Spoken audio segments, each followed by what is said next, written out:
एक गंभीर मुद्दा मगाशी मांडायचा राहिला आणि तो तुम्ही सगळ्यांनी आता घ्या, रेकॉर्ड करा ते. देवेंद्र फडणवीस हे राज्याचे मुख्यमंत्री आहेत, गृहमंत्री आहेत. खरं तर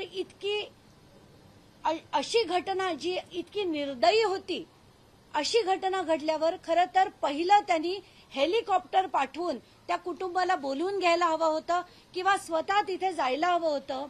पण त्या कुटुंबाला न बोलवता ते भेटतात कोणाला?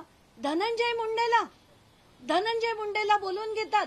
आणि ज्या दिवशी त्यांची बैठक होते त्याच्या दुसऱ्या दिवशी वाल्मी कराड सरेंडर होतो. हे जर मुख्यमंत्री असले, हे जर गृहमंत्री असले तर काय होणार आहे महाराष्ट्राचं?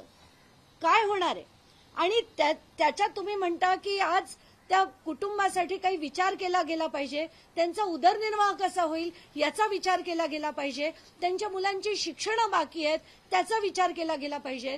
तो विचार न करता विचार कसला होतो की वाल्मी कराडला कसं वाचवायचं, त्याचं कुठे त्याला शरण येण्यासाठी कसं सगळी व्यवस्था करायची. 2 दिवस आधीपासून चाललं होतं की वाल्मी कराड सरेंडर होणार, येणार, तिथे त्याला अमुक वेळेस तो येऊन देणार, तिथे त्याचे कार्यकर्ते असतात, सगळे असतात.